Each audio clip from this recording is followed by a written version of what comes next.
Calling the DRB meeting to order for Thursday, July 17th. The first item on the agenda is the election of officers. Board member Stephanie Bixby is not here this evening, and I spoke with her earlier, and she was agreeable to remain as clerk and also supports the existing slate of officers. So that would be Ian as chair and Sharon as vice chair. So I just wanted to give you that information. So you can either...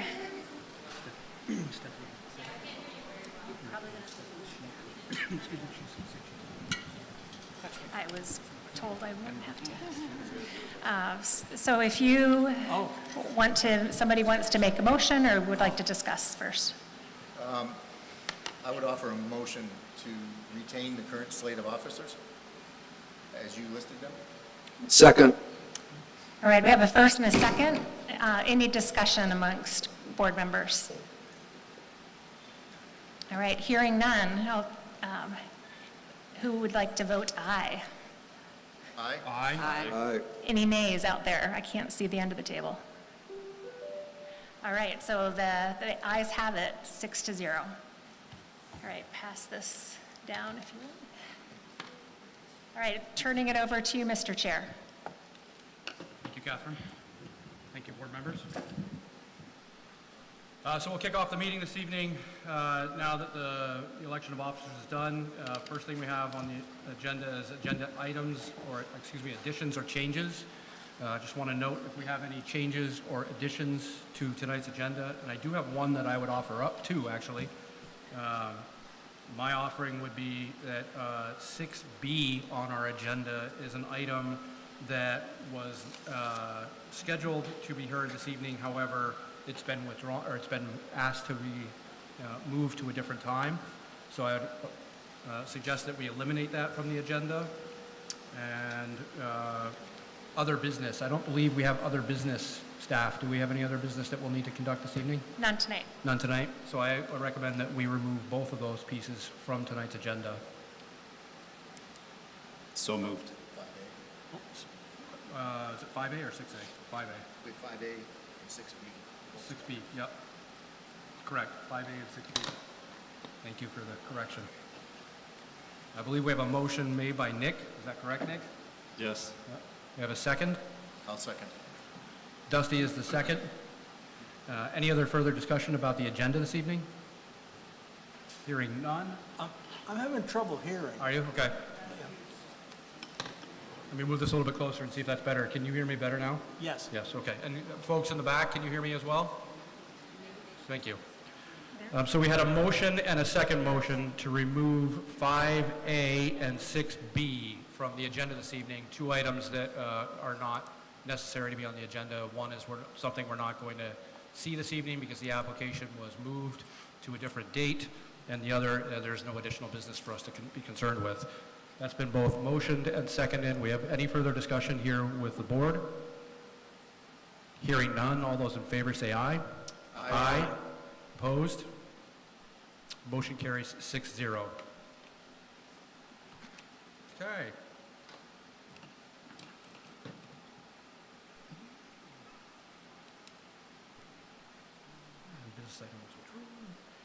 Okay, so now we move on to the section of the public hearing. This evening, before us, we have the continued application from June 26th, May 29th, May 1st, and March 20th. It's a site plan for Scannell Properties. It's an application for the proposed construction of approximately 107,000 square foot distribution facility with associated parking located at 637 Kimo Drive, which is formerly known as Saxon Hill Industrial Park, Parcel B, Lot 13. I will remind everyone that we do still have public hearing open. This is a continued meeting, so the public to be heard section is still open. We do remind everyone that we have a format specifically for DRB meetings, and it's a structured experience with rules and procedures of how we hear the application and what we base our decisions upon. Very much fact-based per the current zoning regulations. Additionally, this application has been in process for some time with significant amount of input both electronically and in person. Interruptions of anyone who has the floor will not be allowed. We'll begin with a recap from our staff this evening, noting any new information that has come in since our last meeting. Board will have the opportunity to ask questions for the staff, continuing with that same format we've used in every meeting thus far. We'll then hear from the applicants, and the board will have an opportunity to ask questions of the applicants. At that time, we'll then turn to the public for comments. DRB is intended to finish the public comment portion of this meeting, if allowed, if we get through all of the information. And it, again, remains open from March 20th and May 29th, June 26th. We're going to limit the public comment, again, to a total of 30 minutes, with each individual having a maximum of 2 minutes per person, as we have throughout this application. We'll alternate between in-person and online as well. We would like the Town of Essex residents to speak first. And for the record, we want to make sure that you identify yourself with full name and address when speaking, both online or in person. This being our fourth meeting regarding the application, we are requesting comments from town residents that have not had their comments on record, either email or spoken, or those addressing specifically the newly updated information that is discussed here tonight. We respectfully request that if you have commented already, you stand down and allow others a chance to speak. Your thoughts, questions, comments are already part of the official record. I will also note, Mr. Dumont, if you're here representing multiple clients, should your clients wish, we will provide you with an opportunity to present their questions or comments for a total of 10 minutes at a time because of the size of your clientele. If so chosen, note that you will be speaking on their behalf for this meeting. When we turn to public input section, I'll invite you to speak first, should that be the case. Again, because this has been a hotly contested item and something that's been so much fun for everybody to be involved in, I will state the invocation of civility that comes when we have the town meeting. Once again, we are gathered here in civil assembly. We gather as a community, come together and try to make decisions about what is right and what is wrong. Let us advocate for our positions, but not at the expense of others. Let us remember that there is an immense gap between saying, I am right, and saying, I believe I'm right. And that our neighbors with whom we might disagree are good people with hopes and dreams as true and high as ours. And let us remember that, in the end, caring for each other in this community is far greater than any difference of opinion we may have. At this time, I will ask anyone in the room and anyone online who has intentions to speak this evening, please raise your hands and take the oath. Do we have online as well? Okay. Do you affirm that the evidence that you are giving in the cause under consideration shall be the whole truth, nothing but the truth, under the pains and penalties of perjury? Thank you. Those online, we saw your hands and we accept that you're saying I do. All right, let's start the show. Kent, can we get a recap of the most recent information? Sure, yes, of course. Can everybody hear me okay? Yeah, great. Success already. Okay, so there's, just to give a recap here,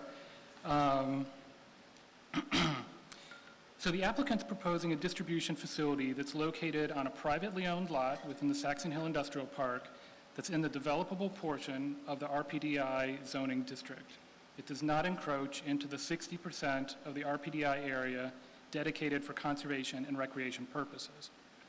The applicant is requesting a waiver for their stormwater management system design within the 50-foot buffer along the roadway.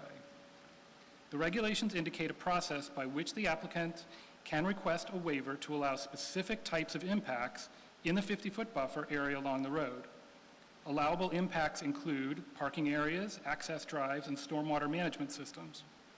The applicant has provided such a waiver request as required, which includes the reasons for the impacts, quantifies the impacts, and provides mitigating landscaping measures on other areas of the site to offset the impacts. The applicant's proposed stormwater management design in the 50-foot buffer area is similar to other developed sites within the Saxon Hill Industrial Park, including the most recently approved site plan across the street from this site. The town's tree warden has evaluated the existing trees in the 50-foot buffer area and determined that the buffer objectives would be better met by clearing than replanting the buffer area. This approach would provide a better long-term design that would allow for more appropriate species to be planted and would allow for the creation of more dense and attractive visual screening. The tree warden has concerns about some of the species proposed by the applicant due to the sandy soil conditions, salt tolerance, and rooting volume in the parking lot planting areas. The tree warden and the applicant's landscape architect had a positive and productive discussion on these issues in May, though no revisions to the plans have been made yet. So to address this, I have provided a recommended condition of approval in the staff report that states the town's tree warden has some remaining concerns regarding plant species selection. Prior to the issuance of a zoning permit, the applicant shall work with the tree warden to select species that are satisfactory to the tree warden. Finally, at the last meeting, the DRB indicated that it would be helpful if the applicant could provide traffic volume data from 3 comparable sites in operation. The applicant has informed me that such data is not available and they can address this when they have an opportunity to speak. The applicant can also explain the various materials provided in the agenda packet regarding their traffic impact statement and its review. That is what I have. Thank you, Kent. Board members, questions for staff? I'll start way down on the end, Trevor. Yes. I still have a problem with the traffic study because I don't think the ITE trip generation is appropriate. And I don't understand why some other method of study can be used. And I'm going to say that I am an expert in traffic engineering, and so I'm sticking to that. And is that a question for staff, Trevor? Well, no, it was a statement that, I mean, I saw the documents, and I thought that I didn't think they were satisfactory based on the question we asked. They're asking, Trevor, if you don't mind speaking into the mic a little bit closer. There we go. I'm just saying I don't think the answers that have been given are satisfactory. Okay. But no question directly for staff at this No. time? Okay, thank you. No questions for staff right now. Sharon? I have the same concerns, but I think we discussed that when we had the motion. Okay, thank you. Dusty, any questions for staff?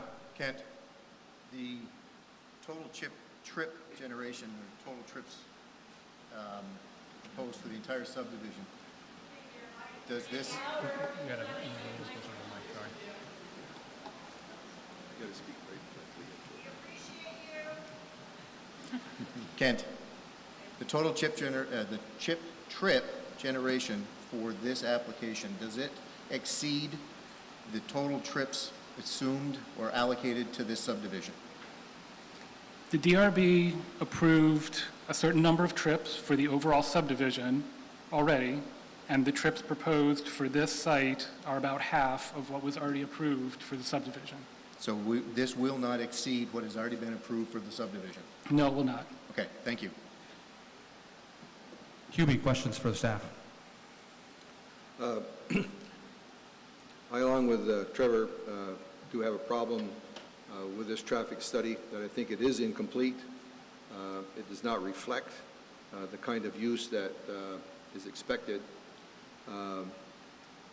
As we received more information, it appears that the van delivery process has some different impacts than may not be exactly reflected in the traffic study. They may or may not impact the peak hour. Again, it seems to me that there are opportunities. This is not a small company, that there has to be examples of these kinds of facilities in other places where there's information available. And it just really surprises me that the applicant says that there is no data available for this type of facility. Kent, I just have one question. Regarding the studies, so if I read this correctly, the engineer for the applicant submitted a traffic study that was reviewed by Department of Public Works, which has 3 engineers on staff, correct? Yes, that's correct. And then with our questions and wanting to zero in on the amount of traffic, we asked for more information from both the applicant and our Public Works staff to re-review, which they did. And then our Public Works staff and engineering team reached out to a third party to review the engineering that was completed already. So then a third set of engineers has also reviewed that, correct? Yes, that's correct. And the application itself has to pass Act 250, which will also study traffic patterns, correct? That's right. It needs to meet the state's requirements. So in total, Department of Public Works has reviewed this twice. Stantec has reviewed the works of Landon, and Landon and Stantec have been able to communicate back and forth and are in agreement with the Point of study. order. Point of order. We're sort of getting into a discussion. I'm just asking the question as whether, to make sure that we have all the facts on Okay. record, that's all. I just feel like we're So, getting into it. It's a fair question. I'm just trying to make sure that we have the facts in the Gotcha. basis, that's all. So I'm just, again, I'm not providing information. I just want to make sure that I have that correct. Yes, I understand that. It's a little bit confusing because there's been so much back and forth, and each of those review processes are, and the documentation that went with that are in the agenda packet, so people can follow through that, that process that happened. And at this point, the Public Works and VTrans and Stantec and the applicant's engineer are all in alignment with feeling like they've produced this as appropriate for a site plan application. And that's part of our information. Okay, thank you. I appreciate that. Mr. Chairman, Yes. I'd like clarification about the VTrans aspect. I did not think that VTrans has had any input into this particular application.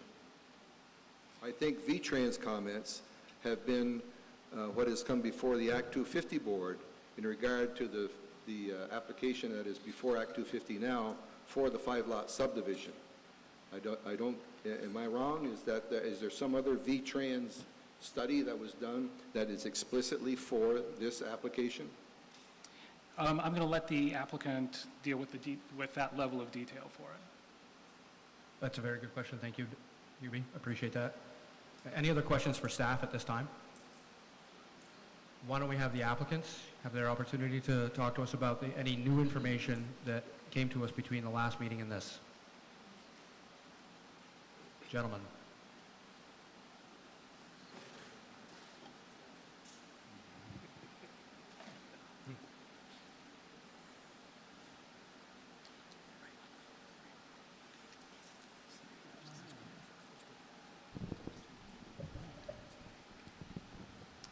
Good evening. Can you hear me? Yes. Speak right into the microphone so everybody gets you. All right. Thank you. I'm Leo Layton. I'm here representing the applicant, Scannell Properties. We appreciate being in front of the board again tonight to continue discussing our project in more detail. We remain committed to and very excited about this project and that dedication. As a reminder, our site plan application is specific to Lot 13 and is not a part of the already approved subdivision, roadway extension, or any future plans for development on future phases within the industrial park.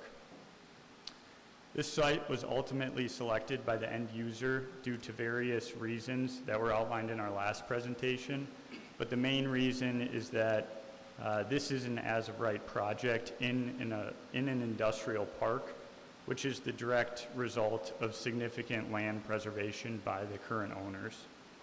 Additionally, this phase of the industrial park has received subdivision approval from the town, and traffic has already been approved at both the local and state level. There was a recap that Ken provided of our application and the process. I think, hopefully this summary helps address some of the questions that were raised. We initially submitted our application to the town on January 30th of this year. Our first meeting was March 20th, and I won't go through the full timeline, but I do want to take it back to the May 29th DRB meeting. Following that meeting, the town's DPW commissioned a third-party reviewer, Stantec, to conduct an independent review of our traffic impact statement and ultimately verify the findings that DPW had come up with their original review. Stantec issued a letter on June 20th, which was discussed at the last hearing. We actually had a chance to discuss Stantec's comments with them and talk through the methodology that we would be using for our additional analysis that was requested. We were able to submit that response letter to them before the last meeting, but it was submitted on June 24th, so it was after the agenda packet went out, and they also didn't have sufficient time to review our analysis and determine if they have any additional comments. So following that meeting that took place on June 26th, there's been 4 additional documents that have been provided that address the concerns that were raised by the DRB and by the public at the meeting on the 26th.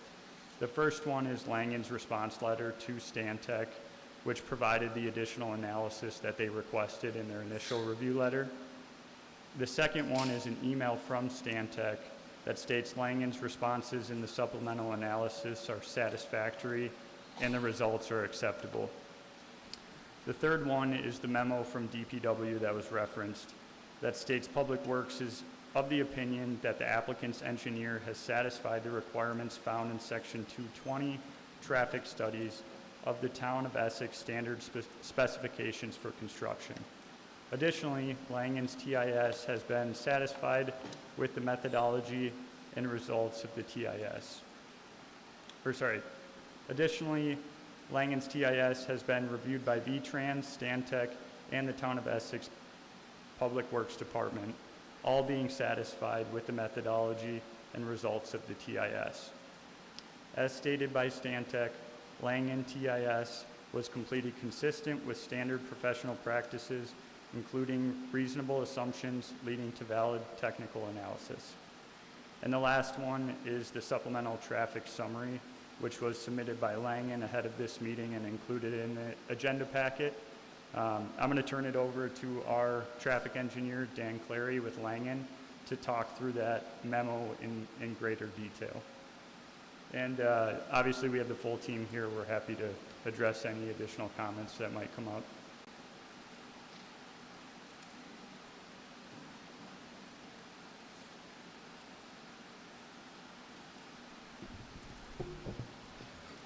Mr. Chairman, members of the board, Dan Clary, Chief Traffic Engineer, New England for Langen Engineering. As he just told you, there have been several documents that were submitted officially submitted since our last discussion, but we did talk about our response to Stantec at the last meeting and got into some detail about that. What I really wanted to talk to you about tonight is the memo that we sent in, which effectively was just a summary of what we talked about that night a couple weeks ago about how we got to our decision and conclusion that the IT land use code that we used was the right one, and to restate that that is pretty much standard engineering practice for my trade, and that has been verified by the other engineers who have reviewed it. But I'll just very briefly walk you through our response in our memo that was dated July 10th. Essentially, I walk you through the process, our thinking process, and the information that we use to determine that the land use code for the high cube warehouse was the appropriate land use code from ITE to use. And that was not only, based on just a guess on our part, but it was actually based on the fact that IT provides a description of the land use, and the high cube warehouse that we used the descriptions match. And as I said in some earlier submittals, it's typically like a FedEx facility or a UPS facility. This type of facility, however, is very unique. And it's very new to the Amazon portfolio as far as uses go, which is why it's difficult to provide actual, on-the-ground data. And that is for a couple of reasons. But the main reason is that each facility is unique to the delivery area where it's going. This happens to be what's called a rural, super rural facility, and it essentially, brings packages in and then puts them in the vans, and the vans take them out and deliver them within, I think it's 105 different zip codes in this particular service area. We chose that based on that description and how it worked, as well as their projections, their operational projections for the roadway peak hour. The actual comparison of the ITE versus, what they provided us was very accurate in the morning, almost dead on accurate. But in the afternoon, the ITE was very, very, very low. And we choose the roadway, the morning and the afternoon times to analyze because that is essentially the worst case and the hardest test for the road. In the afternoon, they're only expected to generate or are projecting to generate a very small amount of traffic because most of the van deliveries come in later on in the afternoon or into the evening as they return from their delivery routes.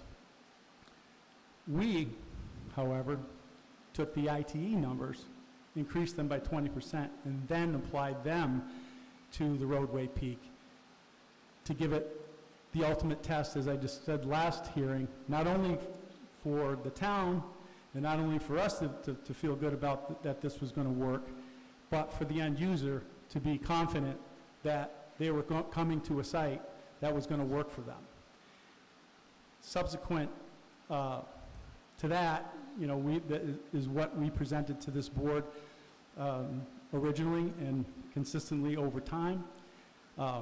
We firmly believe that we got very close, with respect to IT to what the end user is going to do, and tested it at an even higher level. At the end of the day, what we have is a facility that is going to use about half of the peak hour trips that were already approved for the original subdivision. And, we feel very comfortable in looking at that. The Stantec folks, at the behest of the town DPW, reviewed what we did. They said that our trip generation approach was consistent. They did ask us to go back and look at some differences in the ins and the outs with respect to what was in the original approved subdivision. We did that. We did that a couple of different ways. Number one, we just added on all the difference in the trips on top of everything and ran it, and it all worked exactly the same. And the other way we did it was we stripped off what was already dedicated in the traffic study, the original traffic study, off of the network, and then added on our traffic, which is a more traditional approach, and it still worked. So at the end of the day, we've really kicked this thing from a lot of different angles, and the story has not changed. We believe, and I was very involved in the development of this with my engineers, and we believe that what we presented here is a very accurate depiction of what's going to happen once the facility is open. To that end, you have the ability, and we've agreed to, post-occupancy monitoring. So you won't have to guess. You will actually look at what the trip generation and trips to and from this facility will be like when the facility is up and operating. And, that is, the guarantee that we're working against. So there's no incentive here to try to make it be anything other than what we think is actually accurate. So And that's what we believe we've given you. Thank you. Thank you. Don't go away, please. Have a question? The VTrans study. Oh, yeah. Did VTrans actually do a study on the Scannell application? The references to VTrans are, they have made, given an opinion on the original SHIP 2 traffic study. They have not reviewed our work yet. Okay, I think, that's not been clear. It's been suggested numerous times that VTrans has done a study on the Scannell application. Excuse me. Go They've ahead. done a study for the 5-lot subdivision, the That's correct. original study. Okay. They And reviewed the study, yes. Right. So just to be clear on that, okay, VTrans probably still will have an opportunity to chip in on this when it Yes, goes they will. to Act 250. Through the Act 250 process, they will most certainly be reviewing it. And I just want to point out in our last memorandum, because of that, I knew that there was some confusion on that. We clearly stated that that approval was only for the original SHIP study. Yeah. Thank you. Can I ask a question? One more question for, yep. Well, if you look at the Stantec study, Can you speak right into the mic?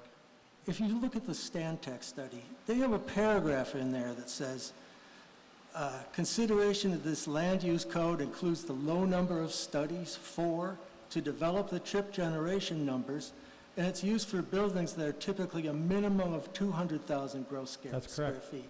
So I don't see how you can apply it, because also, of course, that is a regression analysis.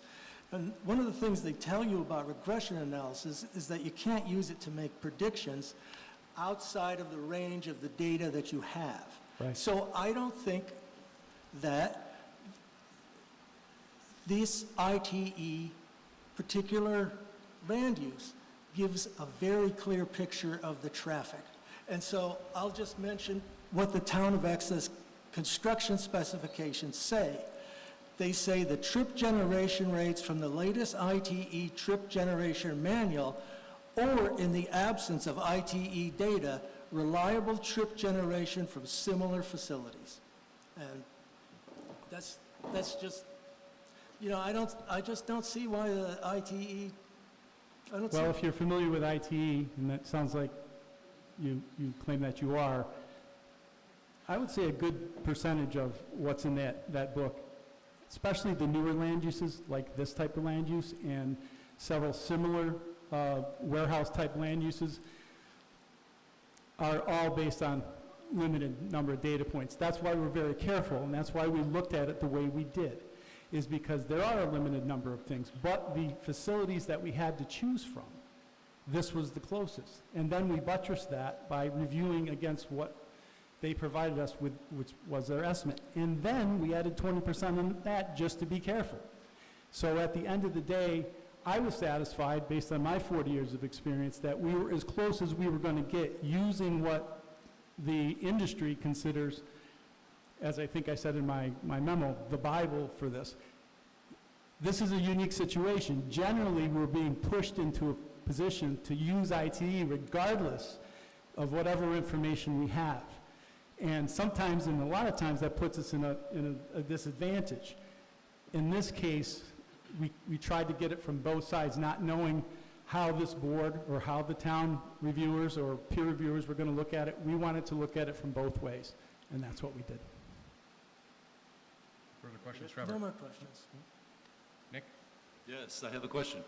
Don't go away. You've said numerous times that this is going to be, your predictions are going to be very, very close to being accurate based on your predictions. So could you explain why or where the 20% allocation came from, and why 20, not 10, not 25, 30?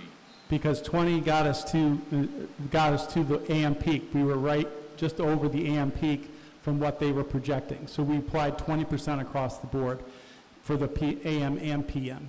And that's how we did. We used the AM peak hour as the gauge. And then once we were able to meet that, we knew that we would, have something that was semi-accurate, and we had to do that by adding 20%. The other thing that people are mentioning is that in the afternoon, we're not even close. The facility's expected, for the design hour in the afternoon, is expected practically nothing. But we then used the IT numbers, which were significantly higher, and added them to the system, and it worked.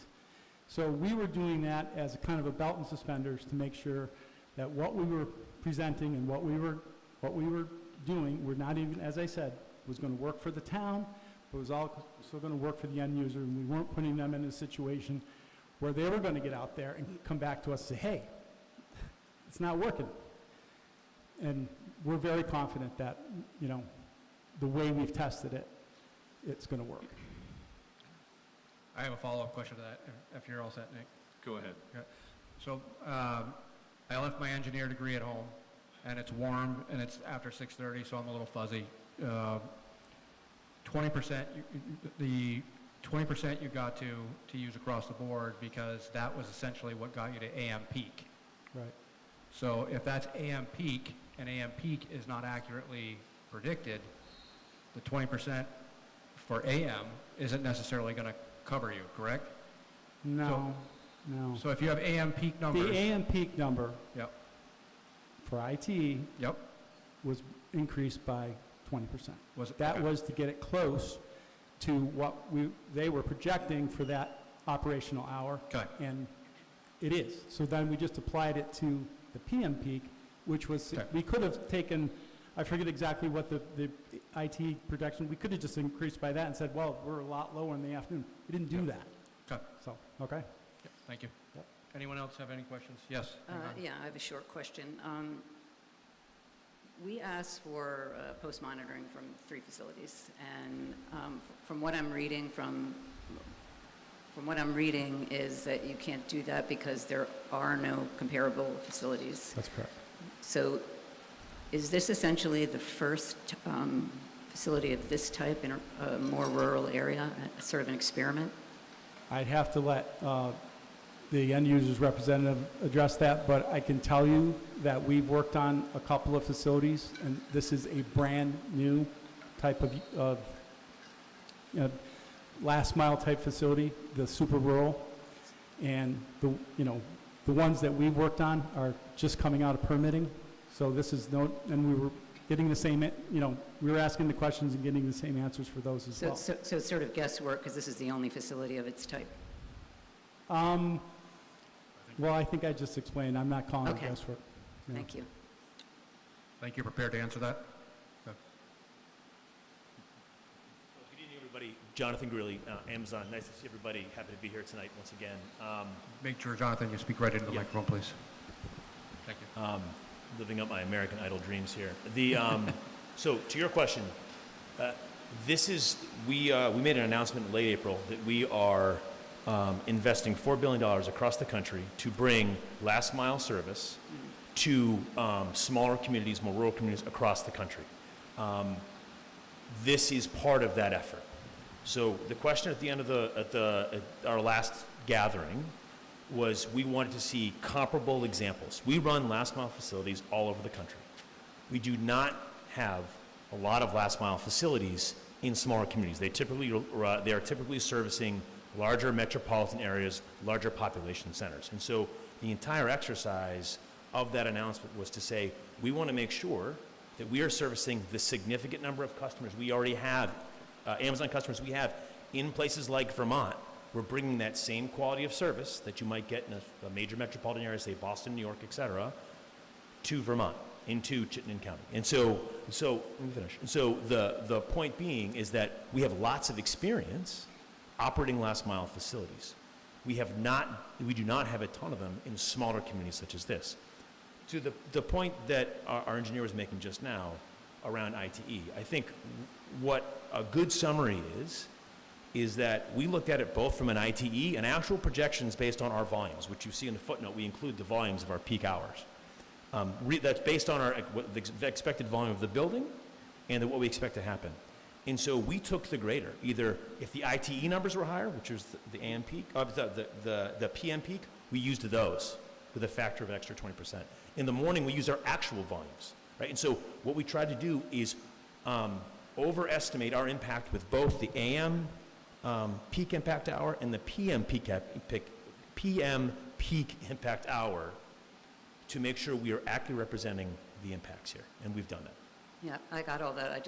But my question is this the first facility of this type in this sort of area? Are we the first? You will not be the first by the time this opens, no. So where are the other ones?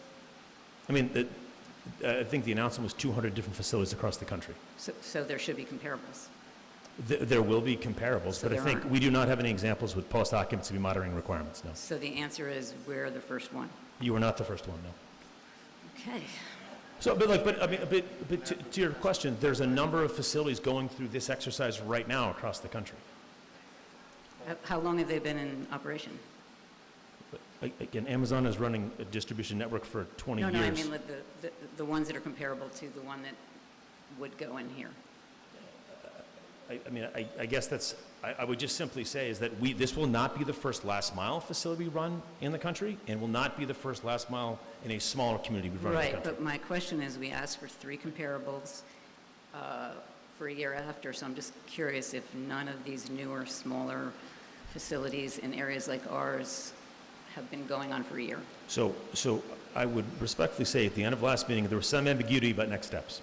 And one of the things that we were discussing was that you had asked us, or we'd collectively decided to engage in a third-party review of our traffic study on behalf of Public Works. Public Works had initially reviewed this and been comfortable with it. We did an initial third-party review.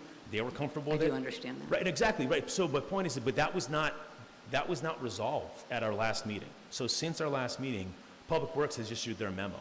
And so I think at this point in time for us, we've seen 2 engineering firms and the town's engineering firm affirm that the traffic projections are correct and fit within the larger SHIP analysis that was completed by Act 250 for the larger industrial park. So we were comfortable Thank you. putting that forward. Can I just jump in to just in an effort to clarify, I think, sitting between the two of you, I think I kind of got a grasp of where we're missing the point. You have, in April, you announced that you were going to be creating several of these type of last mile facilities. More than 200 all across of the which, country. none of which are currently built. Is that correct? No. So other facilities of this nature, whether or not we are the first to open or the last to open, there aren't any others that Amazon has in this size, in this kind of community. Correct. Is that correct currently? Yes, yeah. Okay. So that is what you're stating is that is the reason why we can't get comparable information, So because I there think aren't other. one of the subtleties was you wanted examples where there was post-occupancy monitoring. Right. And we do not have any examples of post-occupancy monitoring on a rural, super rural facility. I think one of the things I alluded to the last time is we have examples of post-occupancy monitoring often attached to much larger facilities, right? Right. So I've got several multi-million square foot facilities in New England that have post-occupancy monitoring. They are not comparable, and they are, in terms of community, in terms of scale, in terms of traffic impact. Okay. Does it answer? Thank you. Yeah. Thank you. Thank you. Okay. Anybody else left on your team? And I'd like to kind of speed this up a little bit if we could. We've spent a little bit of time here, and I'd like to get to the general public who's chomping at the bit. Understood. So my name is Jeff Polvinsky. I'm an attorney for the applicant, and I know this is our 4th time here, and it's hot, so I will be brief. And I wanted to just give like a very brief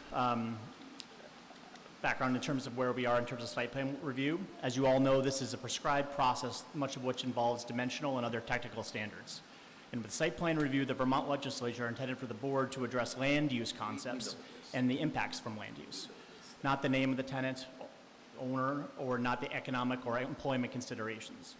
The Vermont Supreme Court has said, in a case that's slightly different but still very applicable, permitting regulations of property based on the identity of the owner, not the use of the land, would be inconsistent with the legislature's grant of authority to adopt zoning regulations. I'm going to pause you for just a second. This is the information that we covered in the last meeting, as well as was submitted as part of our packet, correct? Okay, I'll just skip ahead to something that relates to traffic that I may want to offer. That's new, I hope. Yes, it's new. Thank you. And I think what we wanted to say is, like all applicants, we stand by and are bound by our application materials, and that includes traffic. So we would be comfortable with any approval holding us to what's in our application. I think I was looking at Kent's, the staff notes, and there's a draft condition that has all construction shall be in conformance with the plans listed above, as it may be amended herein. The applicant would be comfortable with a similar condition holding us to the traffic numbers in the traffic study. So if there's construction monitoring that depicts something that's different, the applicant would have to come back and get approved for that. Dusty, I believe you had a question for staff. It's actually piggybacking off from that last statement. Kent, we've seen a number of references to, follow-up traffic study after 12 months. I don't see that in the report. I was talking into the report. Okay. We have a number of references to a traffic study being done after 12 months. I'm not seeing that in the report as a condition, is first thing. Second thing was, what would actually the resultant of that review be from a town perspective? Negative review, positive review? How would we process that? Because I'm not seeing that. A review without action is a so what? I would envision a good way to have this as a condition would be that they need to provide that information to Public Works a year after the facility is fully operational, and that they would have to undertake whatever mitigation is required by Public Works. That puts the town in a very favorable situation. That suffices. Thank you. Board members, any other questions for either applicants or staff at this point? Trevor, I'll start with you. No. No? Nick? No. No. Dusty? Nope. Hubie? No, I'm good at the moment. Okay. In that case, let the games begin. All right. We now come to the section where public to be heard is open and ready. I will remind everyone once again that we are hopeful to hear from folks that have not been on record as of yet. And those folks hopefully reside in Essex first, please. Again, if you have submitted information both online or in person, then you have had your words on record already, and we're looking for those that have not yet. As I stated at the beginning of the meeting, while I see everyone lining up, I was going to offer to Mr. Duggan if he was going to be representing his clients and speaking on their behalf. And if that's so the case, then we will ask for those clients to remain seated, and we'll have you do their speaking for them. I will give you the 10 minutes that we had talked about at the beginning. Is it true that you're going to be speaking on your client's behalf? Actually, I'm going to present Mr. Stout, who an expert witness who will be speaking on their behalf. Okay, so you're not representing anybody else here this evening? I am representing them, but we're calling our expert witness on their behalf. Sure. We'll take your expert witness for 10 minutes. Good. And that'll be your time and your client's time. That's your decision, of course. Correct. But, Mr. Stout, why don't you come forward? And what I propose for him, you each have his affidavit, I'm sure. We do. Yep. Yes, so I'm thank going to you. ask him to briefly summarize his affidavit, but also to respond to the new information that he didn't have when he wrote the affidavit in lieu of responding in writing. Great, thank you. Thank you. Hi, my name's Tony Stout, Senior Planner, Lakeside Environmental Group in Burlington. Speak right into the microphone if you could, just so we could hear you. Thank Yeah, you. let's I go. know you're taller than it is. I get it. That's all right. Thank you. How's that? Thank you, much better. All right. I have reviewed the applications, both this one before the DRB as well as the pending Act 250 application for the original subdivision. Which we're not speaking about this evening. Correct. Thank But you. in terms of what I have reviewed, in terms of what went into my head. Thank you. So you all know. I'm going to jump to the responses to the supplemental material that came in. Sure. Because you've had the affidavit already.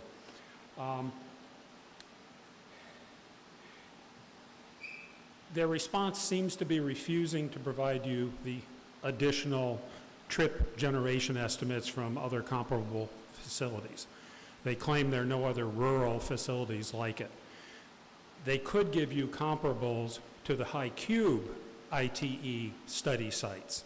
Those might not be rural, but they'd be comparables to the data they're already trying to get you to use to test whether or not the ITE data is reliable for use for this type of facility. So that would be number one.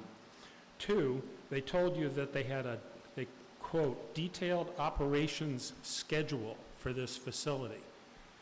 That means they know when they're predicting vans in, vans out, employees in, employees out, how long it takes them to load the vans, the whole shebang. They've got a big model that predicts all that. If they're refusing to give you the other data, but they're relying upon this operations schedule, and they want you to base your decision on that, then produce it. Provide you the data. Have a look at it. If there's some proprietary aspects of it, they can black those out. But you can still look at the data and decide for yourself. The thing that really struck me reading their supplemental materials was, and it was a discovery for me, is that this is a two-shift operation. I don't know if you noticed that in the materials. They said, oh, we go out early in the morning, so no problem then. And our people come back in early afternoon, the vans go back out, and they don't come back till, middle of the evening, so no problems. Shift in, shift out, that means you've got the vans coming in and out middle of the afternoon, and you've got employees coming in and out in the middle of the afternoon. I'm sure they'll tell you that's not the peak hour on Route 117. But if you look at their counts from, not their counts, the counts from the SHIP 2 report for Route 117 at Sand Hill Road, and you graph those, and I'm going to give these to you in a second, the 3 o'clock hour is over 90% in volume of the peak hours, the 4 o'clock hour and the 5 o'clock hour. And that's typical of traffic studies. Afternoon peaks tend to be much broader. There are a lot more people out on the road in the afternoon than there are in the morning. Morning peaks tend to be very quick, and then you get a noon peak, and then they start building into the afternoon. Because 117 isn't a big commercial area, you don't have as long an afternoon peak as you might say on Shelburne Road. But the 3 o'clock hour, which may well be when their shift change is happening, is over 90% of that peak hour volume. Yet did they analyze it at that? Is that what their turning movements were for that hour? So there's some lingering questions here. And then in a similar vein, this is a facility that's delivering a lot of packages during the holidays. Their peak is probably going to be in November and December. In Vermont, the traditional highway peak is in a summer afternoon. It used to be, I think, in August. The date keeps changing. So it would be interesting to see how their 30th hour peak for the facility compares to the peaks on the highway system pre-Christmas. That may give you a different number as well. So there are a number of factors there that I would ask that you think about. And then finally, in response, they said just this evening that the state has reviewed their work.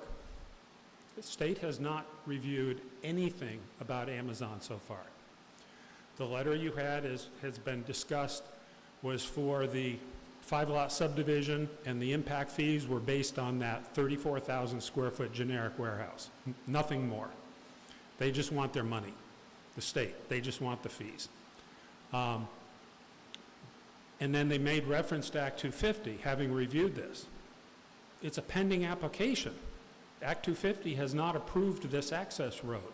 They have not approved this subdivision. It's all new.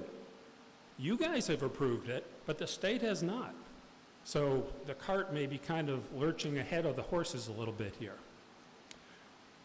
So, unless you have questions on the response part, I'm just going to quickly summarize some important features. I talked to you about, in the affidavit, about fire safety, about the need for a two-way road to be able to have reliable access in and out. The bottom 400 feet of Sand Hill Road are 10% grade. You're asking your fire crew to race down Sand Hill, cross 117, and then go back up another 2,000 feet of 8% grade, tag onto a fire hydrant and start fighting a fire here. As soon as they hook onto one of those hydrants, the hoses go out. Guess what? You can't cross. The hydrant's on the west side of the road that you approved last year, the first hydrant. They have some hydrants inside the facility, if you can get to them, but as soon as they start laying hoses, it's going to be a mess. You need two accesses. I gave you a report from LA on best practices, and that's one of the key features they ask for is multiple streets, multiple ways to get into a site to be able to fight a fire. It's just basic common sense. I also gave you detailed description of why I think the stop sign controlled Vermont 117 intersection is not going to work well, and it all ties to those left-hand exits for people leaving the site in the afternoon. When those vans queue up in the left turn lane coming in, and it's great they're going to build that right up front, but when those vans all queue up, you can't see through them. I gave you the numbers for 3 vans. It might be 4, 5, 6 vans backing up toward Sand Hill Road intersection. You can't see those cars coming. And then you've got the right-hand exiter who pulls, and you've probably all experienced this, they pull up next to you and then inch forward so they can see, but you can't. And you're sitting there trying to make a left turn, and they're blinding you. And in the meantime, looking the other way toward the curve, it's only 550 feet. You have to keep looking over there to see if somebody's coming flying around that curve on 117. It's going to be a nightmare trying to get out. Traffic will just keep backing and backing up on the access road, and sooner or later, people are going to start making rash decisions trying to get out of that site, and somebody's going to get hurt. I gave you numbers on truck noise. As long as trucks are EPA compliant, I don't think it should be a big deal. If they're using non-EPA compliant trucks, all the way up to the open stack type trucks, you're going to have significant noise, and I gave you those numbers. So I think at a bare minimum, it should be a requirement that they be EPA compliant trucks in and out of this facility. And that may well be what they are. I don't have the details on that.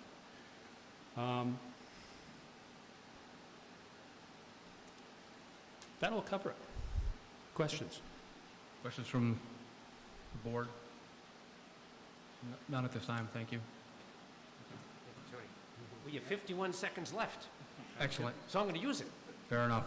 So I'm not as tall as he is. That's our handy dandy new clock to make it easy. Yeah. So lots of DRBs and district commissions are often tempted to say, we'll have post-permitting monitoring and make sure it works. And the Supreme Court has said that's not okay because that whatever happens a year from now, there's no public process. There's no permit. All these people will be shut out of the process.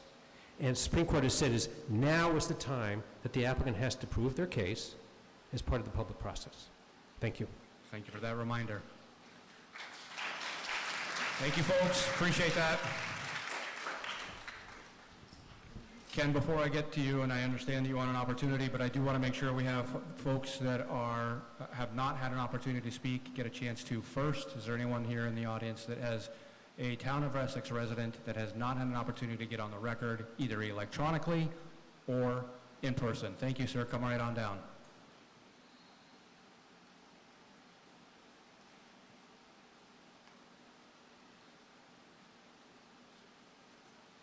Hi, Breck Norton, 70 Sand Hill Road. I'm not against the warehouse. My concern would be to make sure that this road gets completed into the other part of the industrial park so we can take some of the traffic off that end of Sand Hill Road, because Sand Hill Road is a residential road where 117 is a state highway. Thank you for your comment. Thank Appreciate you. it. Thank you. Just we have another gentleman who has not yet had a chance to speak. Have you had an opportunity to speak yet? Oh, go right ahead, and then, sir, we'll have you line up right after her. Thank you. Oh, yeah, let's see, maybe we can help you with the mic. Pull it. Thank you, Ken. I'm Dana Sweeney. I live at 136 Sand Hill Road. I keep hearing all this information about traffic impact. I don't see the traffic impact being any different than the parents who are dropping their kids off to school and create jams and traffic trying to get onto 117 and Route 15. I don't see where there's a difference. I'm not sure if people realize how much development is in that park, and what the environmental impacts that we've already voted for and have done, that adding another business is only going to be positive for our tax base, because we need to increase our tax base. We need to increase jobs in our community, because we need to grow, because we need to build a new fire station and a new building for all of you people to be able to sit in and do your business. As far as multiple shifts go, there's several businesses that do multiple shifts, and traffic's never been an issue for those second and third shifts, so I don't know why in the middle of the night we think Amazon will be an issue. And everything that we've discussed about what's going to happen for Route 117, I have to go on and off that every single day to get back and forth to work. I'm sure the Act 250 permit process will address that. And I'm not sure who's going to hear the trucks if they're going up 117. There's only 3 houses that are within that earshot. Most of us residential ones, and I live right across the road from Blodgett's. I don't hear the trucks that are going up and down the hill at all. So I vote for it. I think it's positive for the community, and I hope you guys get through. Thank you. Thank you for your comments. Yep. Yes, sir. I'm a newbie. You're a newbie, yeah. We're taking newbies today. All right. Name and location of residence, please. Lawrence Smith, 108 Brigham Hill Road. So, and I haven't looked at the traffic study, but the question I wonder, the study is based on initial estimated volume for the facility? I'm sorry, say that again? The traffic projections are based on initial volume and flow for the facility? Correct. So what do those projections look like 3 years from now, 5 years from now, as the facility expands, changes? Thank you. Thank you. Anyone else that has not yet had an opportunity to be on record? Hi, my name is Maeve McBride, and I live in Jericho, though there's a corner of my property that's in Essex. May I speak now? Technically, yes, go ahead. Okay, thank you. I don't pay taxes to Essex, though, so Oh, well, don't no, get you me can't on that, say okay? So I'm on Skunk Hollow Road 96, and I just have a lot of concerns about this project and have just learned about it recently. Concerns about traffic on Skunk Hollow Road, which is a cross-through road that a lot of people use, and I imagine employees for a facility like this would use. I'm also very familiar with all the intersections along 117, school buses that use those, my kids' school buses that go on those, and those are really dangerous intersections as is, and already have a lot of backup to them, and then this would just cause even more. Living in this area too, I'm very aware of that whole tract of land that is the Saxon Hill Town of Essex property and the properties that run down towards the river. And I can tell you that they're really special habitat for large mammals like bear and moose and deer, coyote. And I think that there's a proposal to eliminate or maybe to qualify a parking lot as a 50-foot buffer to this. And I would just really appreciate if you could keep that buffer for all of the wildlife that use that area. I'm also really concerned about all of the business impacts too. I mean, just that I think it's within the town of Essex's values that we want to be supporting local business. And these folks, maybe nice and slick as they are, do not live in this community and don't actually represent us. So I would just really urge you to listen to your community. Thanks so much. Thank you. Before we have the next person at the microphone, I did promise to make sure that I would flip back and forth between online as well as in person, and I've not done a good job of that. So do we have anybody online, Catherine and Sharon? I'm sorry? There's one person. One person, yep. So Bill, if you could unmute and turn your camera on, let me know if you actually took the oath at the beginning and whether or not you have spoken on the record already. We can hear you, yep. Did you take the oath originally, Bill? Hang on, we can't hear you. They're going to make an adjustment. Try now. That's better.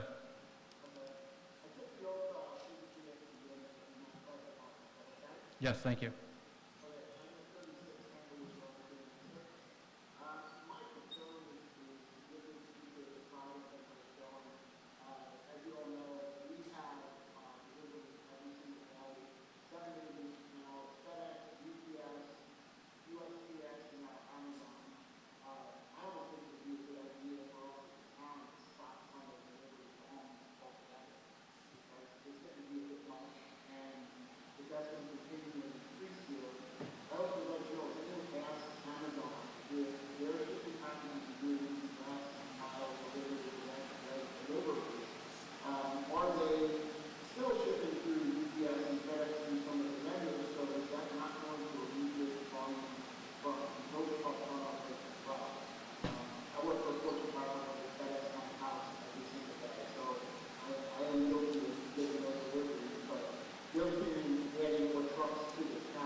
Thank you for your comments. Thank you. One more time online, because we have a lot of people that didn't get a chance to flip flop nicely. Put his hand down. All right. Was there before again? I just want to make sure. Is there anybody else here that has not had an opportunity yet to speak? Okay. Thank you, Mr. Chairman. My name is Ken Signorello, and I'm speaking to you as the chairperson for the town's conservation. A little bit louder into the microphone if you don't mind. My name is Ken Signorello.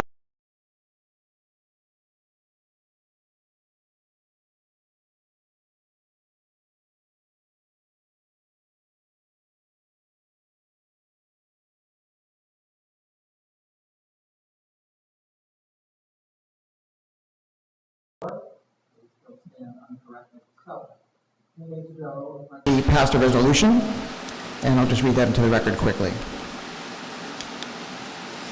This was approved by all 8 of our members and signed, and submitted to staff. Whereas heavily used recreation is adjacent to this development, whereas unscreened roads will reduce the attractiveness of this area, whereas a minimum 50-foot buffer is required in the RPDI along internal roads and contribute to being in harmony with the natural surroundings, whereas past waivers have no bearing on future ones, whereas natural buffers are important wildlife corridors in this largely forested area, and whereas water buffer will prevent erosion and transpired water better than stormwater retention ponds. Now, therefore,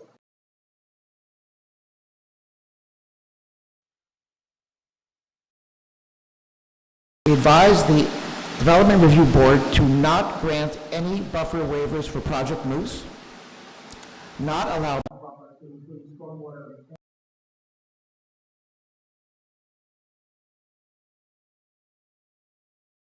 Reforestation rather than landscaping should be required.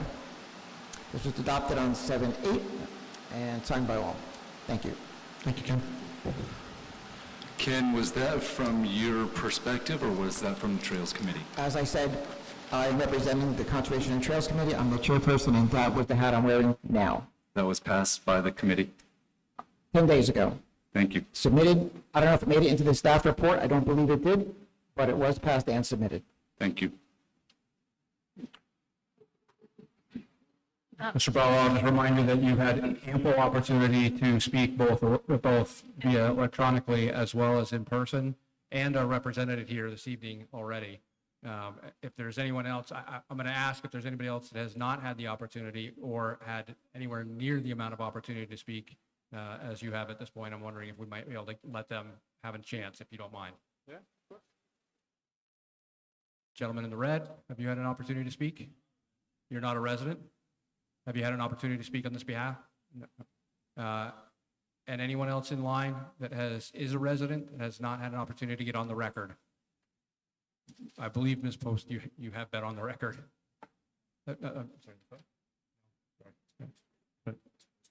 Oh, sitting in front of, sorry. Yep, sorry about that. Yep.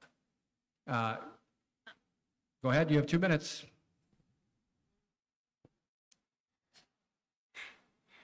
Thank you. My name is Sue. I live on Basha Drive.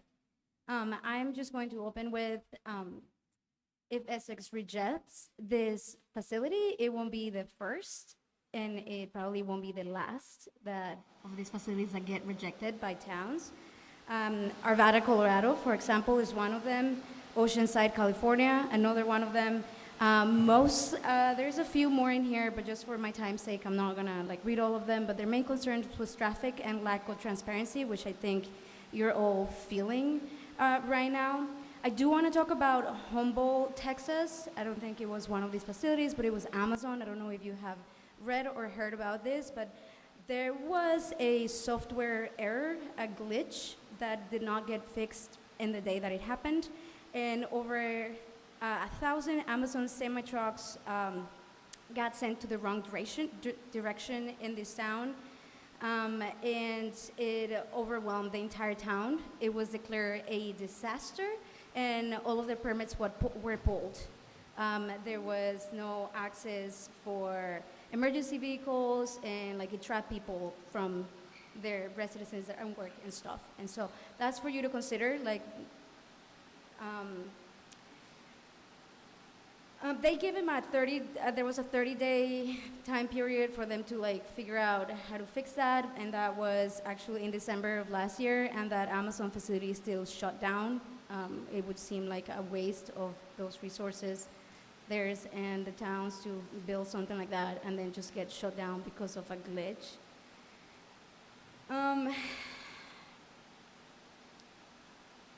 I guess that's what I have. Let's make sure that this is not a glitch that can be a disaster in our town.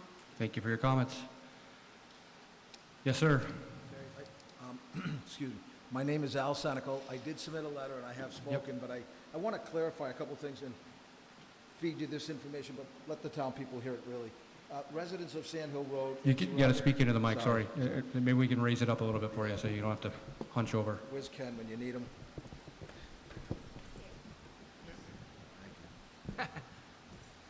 All right. Residents of Sand Hill Road and the surrounding neighbors have raised concerns about the truck traffic they see on lower Sand Hill Road. Approving the Scannell Properties application is critical to the first step of alleviating that truck traffic by completing Phase 2 portion of the connector between Thompson Drive and Route 117. This will be a multi-step process, but I am willing to work through with the town and the residents to build this road, and I believe that I don't believe the town is just going to go and build. It's going to have to be done by developers. The town cannot afford it, I don't believe, and I know that I cannot afford it. So without partners like Scannell and any other tenants that do rent those buildings up there, these roads will never get built and will never satisfy the demand of all this truck traffic on Sand Hill Road. The other thing I wanted to, and I know we only have a couple of minutes here, there was a lot of issues on the stormwater as well. Both the Saxon Hill Phase 2 and Scannell Properties projects include stormwater systems designed to infiltrate stormwater and not discharge it directly into the Winooski River, as many have implied. The systems are engineered to handle the 100-year storms, and the town engineers have approved these systems, and the state will issue permits as well, or study the facts and hopefully issue permits as well. It's also worth noting that there are currently no stormwater treatments in the existing roads and driveways that are there now. So Phase 2 development will improve the water quality and treating the runoff and those impervious surfaces. I had one more paragraph, if I could. Please take an unbiased look at the Scannell application and make your decision based on the facts. Its conformity with the zoning regulations of this district and the merits of this application. Thank you. Thank you. Yes, sir. And before you speak, I'm just going to remind everybody we have about 5 minutes left for this session. And so I do want to make sure that anyone who is a resident that has not had an opportunity to get on record yet, as of yet. Yes, sir. Thank you.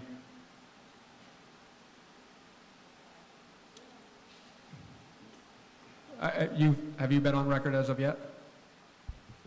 I don't know if I've been on record for this. Have you submitted anything electronically, and have you spoken at any of these meetings? I've spoken for other meetings. I do not believe I've spoken for this. Okay, go right ahead. I can't. Yep, go right ahead. My name is Lisa Goodrich. I live at 30 Hillside Circle, which is about 4,000 feet, according to Google, from where this would be placed. We are off Sand Hill. A couple of concerns came to mind this evening. One is the fact that with the kind of traffic issues that it sounds like we could have based on the expert witness, I am thinking about the fact that we could actually lose business and potentially lose businesses in this development area. And I'm thinking specifically of Regal Gym. There are a lot of people from Williston and farther south that come up North Williston Road to go there. When do they go? Oh, after school. Between 3, 5, maybe 6. So I was thinking about that, and we got to weigh these decisions. How do things work together? Also, I have a hard time with, I understand we need to build up our tax base. That's not lost on me. I just think we have a lot of other options that maybe have not been actively pursued because we don't maybe have I don't know why they haven't been pursued, but there are other possibilities. I hear truck traffic all the time. I got home from summer school this morning and was doing yard work.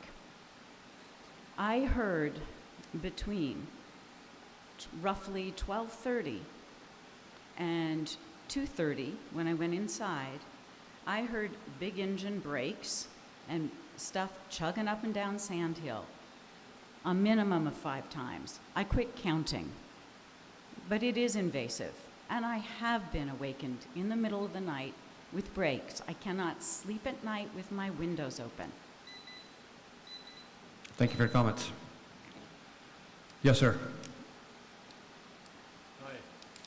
Hi, Mike Sweeney. I'm a transportation specialist.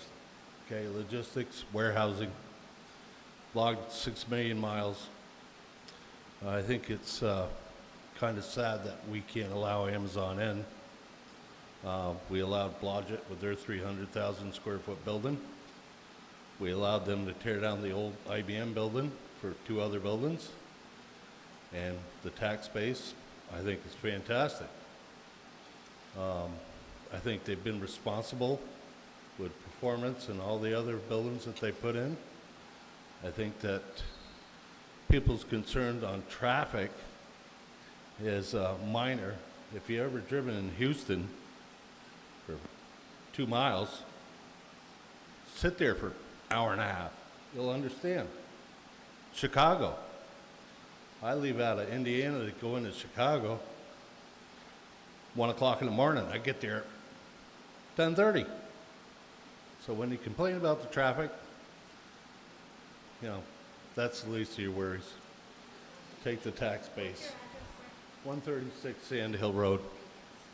Thank you, sir. So before we have the next person speak, I'm just going to pause for a quick second. Recognize that it is now 7:50. It's been 30 minutes that we've been in this process. I'm going to cap this evening with no objections from the board. I'm going to cap this evening with the last person in that line. We'll allow each of you the opportunity to speak. Yes, ma'am, you'll be the last in the line, and then we are going to move on from this. Okay? Go ahead. Betsy Dunn, Essex citizen. I think you're faced with something similar as in the last DRB meeting. I think that you are asking for information, data that has not been supplied to you. You don't have enough data to really answer this question, I believe. And I would wish that we could get the information that the gentleman from Burlington gave to us, that we should look further, because we need that information as well as when do we get the second access for that area that the fire department said that it wanted. We need to be very careful about getting the right information and all the information you need to make the judgment that you're going to come down to for the Essex community. Thank you. Thank you. Name and address. Hi, my name is Teo Packard. I live at 67 North Union Street in Burlington. I'd like to touch on the traffic impact statement. If I had heard correctly, which I may not have, that the ITE trip gen estimation was based off of 4 studies. I have not actually had the, I haven't been able to read it yet, but that's doesn't really sound like a lot of studies. Generally, I would probably want to have more like 30, 40. I don't really think it would be intelligent to make a deduction based off of 4 data points, which I would assume probably aren't in a line, probably nice and spaced out. So I have an issue with that being used, even with a 20% barrier. In addition, the impact of road wear would be pretty significant. I don't know if the proposed road would be owned by the town or the state or by a private company, but Vermont has probably around double the cost of road construction of neighboring states. Generally, our unit costs are around double from what I'm aware. I do have very little experience. But I think it should be taken into account that semis are very tough on roads, and if the town is liable for maintaining this road, it might be a negative tax base impact just due to the road wear. And what was else I was looking at?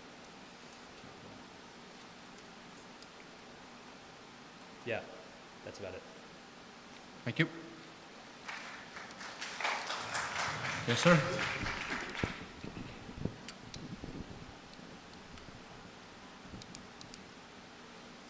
My name is Logan, Whitetail Lane in Essex. It seems to me like they're using deliberately ambiguous words to save them from the blame for when they end up violating our regulations and introducing practices that they haven't disclosed once it's already built. I don't want that to happen because once it does, they can just pay every fine that's in their way. I don't personally want to feel unsafe leaving my family's home within 1.3 miles of this lot to go for a walk, thinking of all the chemicals from traffic I'm breathing that could one day give my whole family cancer. I don't want to be terrified of being killed by a massive sliding truck coming around those blind turns on 117 when I'm coming home from Sugarbush in the winter. I don't want to see critical habitat be taken away from the non-human residents that aren't even able to speak for themselves today. And additionally, within our regulations, it says that waivers must be proven necessary to be granted, and I don't see any reason why planting trees that they find aesthetically pleasing is necessary when there's plenty of natural cover. I've lived here for a long time. And as much as this is not directly about Amazon and is about fighting an entirely different beast of traffic and pollution that we don't want in our town, I think it's kind of absurd that we should be expected to leave their identity out of it when they won't even be transparent with us about traffic impacts and lie to us about there not being comparable facilities. It doesn't matter to us how many times we hear that the studies were approved when it's not based on data that we're satisfied with or is comparable. And if they're so confident about their numbers, I don't understand why they get so emotional and defensive when we ask them simply to just do another study. This is the same company that accepted a $1.2 billion contract from the IDF for cloud computing services that uses AI to target and kill Palestinian civilians. Speak to the board, please. I think they have the funds to figure out how to make an accurate traffic model. Thank you. Yes, sir. Name and address, please. Hi, my name is Reverend Jeff Baker, in 12 Sugar Tree Lane in the city of Essex Junction. I would like to acknowledge the board has been through a difficult process. This has not been easy. I've seen the frustration on your faces. I've heard you express it. I've seen frustration in the community, and I've heard them express it. And I'd like to remind everybody in this room that we, the people and the board, are not at odds, that we are a community, and that we are working on the things that are best for our community. And that this issue that has come in here and caused so much frustration was brought to our doorstep by the representatives of an out-of-state billionaire who wants to come here, doesn't live here, doesn't work here, wants to build something here. So all this frustration that's between all of us wasn't caused by something that happened or started in our community. It was brought to our doorstep. So I wanted to thank the board for all your work and doing your due diligence and digging in deeply into areas that the applicants are hesitant to allow you to dig into. And I want to thank everybody who's present and attended all these meetings. This is my 4th meeting in regards to this issue and ever. And I would like to thank Amazon for bringing so many people in our community out and motivated and involved in this process. So thank you very much. Thank you.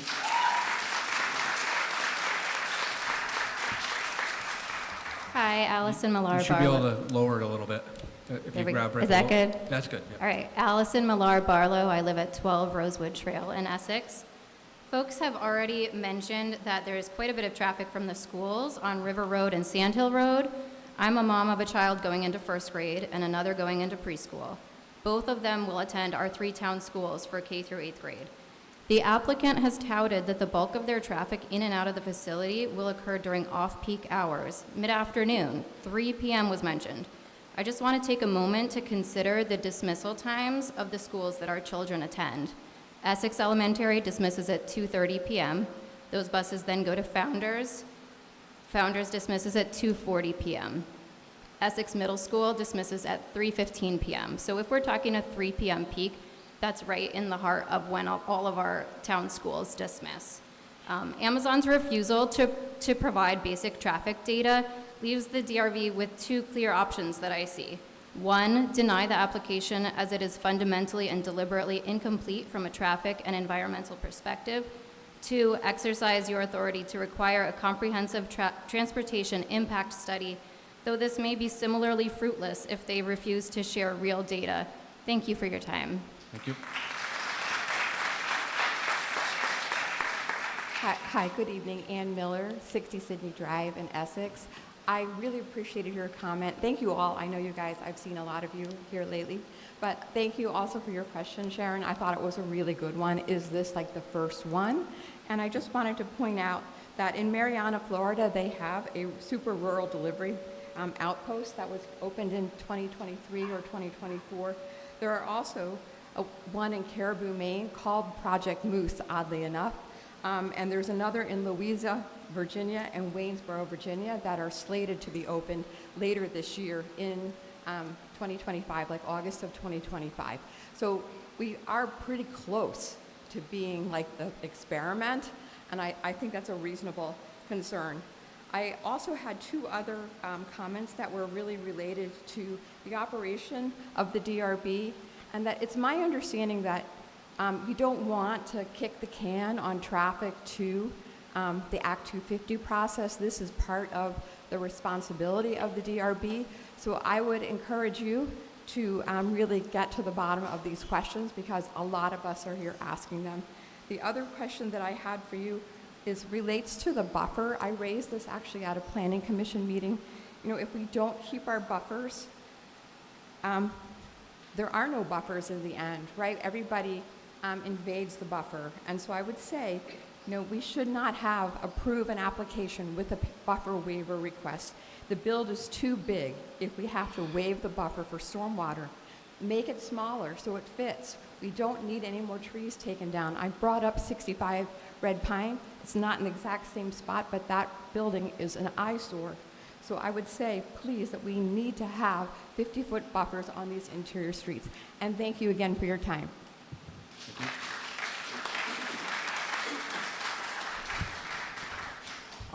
Lily Kellogg. I live on 148 Sandhill Road. I am a local elementary educator, and I kind of want to speak also on some of the points that were stated about how some of this traffic will be taking place during school dismissals. It is well known that a lot of these Amazon vans, the drivers are expected to uphold very, very quick quotas. They need to get from one stop to the next stop, and they are penalized if they are not dropping off their packages within that quota. And we already have a lot of traffic that goes up and down Sand Hill Road at a very fast pace. There is a traffic speed thingy right across the street from my house. And people are constantly going by at 40, maybe even 50 miles an hour sometimes. And we don't need to add huge vans that are on fast quotas, adding to that and potentially seeing somebody or somebody's child getting hurt on our streets. Thank you. Thank you.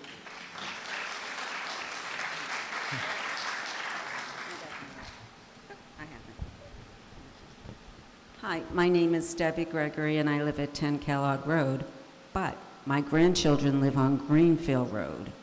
And my 10-year-old and all of her friends, on good days, on most days actually, ride their bikes to school, to Founders, each day and back. And as you heard, it's around the same time as vans will be leaving. And, you know, I don't know if this is true, but I've heard through the grapevine that there was a child killed on Sand Hill Road some years ago. So it can happen, and it better not happen to my grandchildren. So please consider and vote no. And also, keep in mind that there is another project that is being considered for that area of town. Great big project. So not only would we be having Amazon come to that side of town, but possibly a prison too. So something to consider. Thank you. And our last speaker. Thanks very much. David Minkoff, 94 Bixby Hill Road in Essex. Excuse me. First of all, I just want to express some frustration. I bristle when I hear the term last mile facility. We're 7 miles there just to get to the interstate. And as they say, they're going to be servicing 105 zip codes from this facility. Last mile does not cover it. This is a euphemism. It's not acceptable. Second of all, let's just be clear. The post-construction traffic monitoring that they're saying is going to be what's going to save us all, it's worthless. It's worthless. What are the teeth? What are the teeth? What's going to happen oh, sorry, we got it wrong. Our monitoring shows we got it wrong. Are they going to tear down the facility? Are they going to move somewhere else? No. Once it's built, it's built.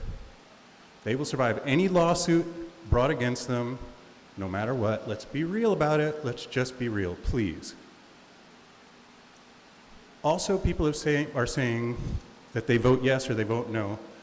We don't get to vote. We're the community. We are a community. I appreciate this community. I appreciate all of you being here. The amount of time that you spent on this, I greatly appreciate it. I appreciate folks here, the ones who I disagree with, as well as the ones that I agree with. I really do. I love this community. I care about this community. But we don't get to vote on this. So I'm really grateful that you are taking a lot of time to consider this. But the reason you have to take so much time is because this has the potential to really alter life in our little town. It really does. And how many of you are frustrated by the construction traffic we've already got just to fix our roads because our winters are so harsh?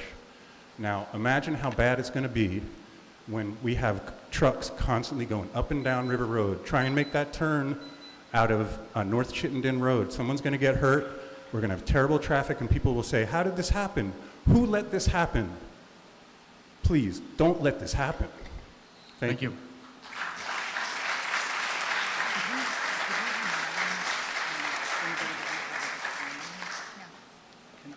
Okay. Ian, can I mention something real quick? My understanding is that we need to be completely out of the room at 9:15, just to do a time check. 9:15. Great. Perfect. Thank you. With that in mind, I'd like to discuss with the board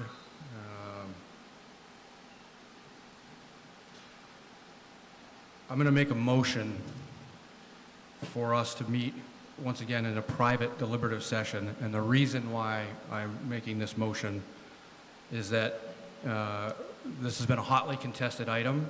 I don't know that we can actually have deliberations without interruptions, but more importantly, for the safety of our board, I am aware of persons on the board being contacted outside of this meeting through personal cell phones, family members of the board members, unsolicited and unknown.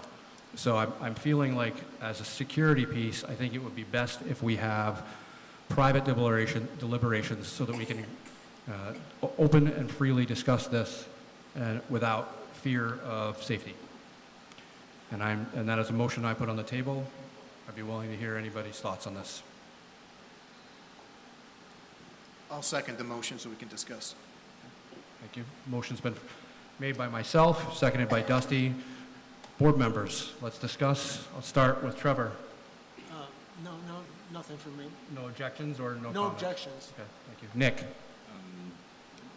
No objections. Sharon? I don't know, I'm torn. So was I until I heard about the... And I don't want to go out of the public eye and... I can certainly understand that. I certainly can understand that. So you have a right to say yes or no. Or you can, we're not at the voting yet, so, but yes, I totally understand where you're coming from, and I agree that as open and honest as much as possible in front of the public is a great way to go, but I do fear for some of the safety. We have seen some incidences in other states that have been problematic. I'm not saying that that's anything that would happen here. However, we have had folks that have had personal attacks, and I'm not sure, given that we've had members of the public reach out through alternative channels, is a little concerning to me. But you can think about it, and I'll move on to Hubie. As I've said in the past, I would much prefer to deliberate in open. And I've been thinking about this, that we could try to start deliberating in open and see if we get any hoots and hollers and finger snaps. And I understand what you're saying from the privacy standpoint and so on, the safety standpoint. And I'm going to make a prejudgment on this crowd and suggest that we probably wouldn't be able to get very far before we would have some hoots and finger snaps. So therefore, I'll agree to go into deliberative session. Thank you. Okay. Any other discussion here from board members? Let's put it to a vote.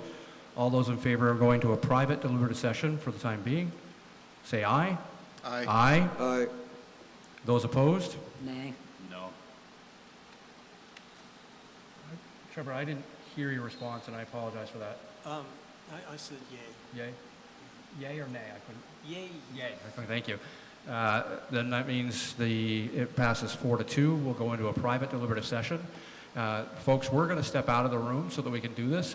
We welcome you to remain here so that we can have a chance to have our conversations. We'll come back in, and we'll certainly touch base with everybody in a short period of time. Thank you. We are coming back just for a moment. We need to close the public hearing before we go into the private deliberative session. So we're going to come back in, close the public hearing, then go again. We haven't made a decision yet. This will just take a couple minutes.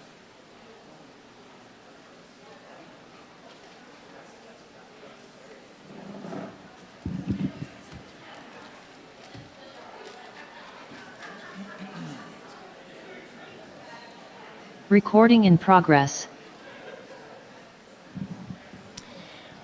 Hello, for people who are online. I've just turned the recording back on, and we need to come back into the room for just a minute to close the public hearing part, and then we will exit again to have the private deliberative Apologies, folks. session. Robert's rules of order require us to do things in a certain order, and I was so overheated I forgot all about it. Apologies.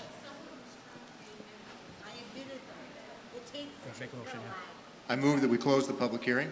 Second. We have a motion that's been made by Dusty, seconded by Nick. Any other discussion with the board? All those in favor, say aye. Aye. Aye. And those opposed? Motion passes 6-0. Public hearing is closed. Recording Thank you, folks. We will be stopped. back. DRB is back in session at this hour. Thank you all for hanging out and staying with us this evening. I will note that it is 9:07, 9:08 p.m., and we do need to be out here by 9:15. So we are coming back here to let you all know that our deliberative session remains open. However, we have had a vote.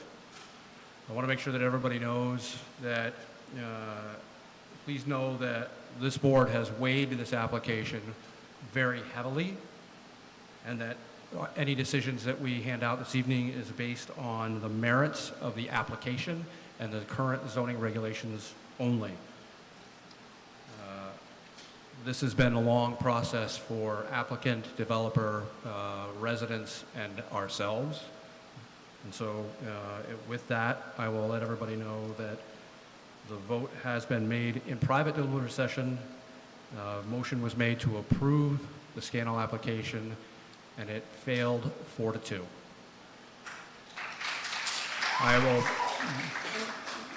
I will note that we have one more board member that has an opportunity to weigh in, which is the reason why the deliberative session, private deliberative session remains open.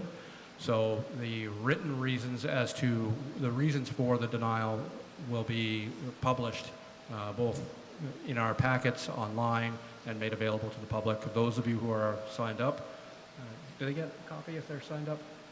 Do they get a copy of the decision? No? I'm sorry. Do they get a copy of the decision if they've signed up for information? If they have provided written or oral testimony and we have their name and address. Right, so if you have your name and address with us and have provided written or oral communications, then you all have the ability to get a copy of the written decision once it's completed. With that, that concludes the Scannell application at this time. I will note if you are all planning on getting up and leaving, since that's done, we do still have a meeting to finish up, and I will expect that you'll do so quietly while we finish our other business and close out tonight's meeting. Board members, any other business? No, we actually moved that off our agenda. So I guess the only thing we have left is I would take a motion to adjourn this evening. So moved. Seconded. Moved by Dusty, seconded by Sharon. All those in favor of adjourning this evening's meeting, say aye. Aye. Opposed? It passes 6-0. Thank you.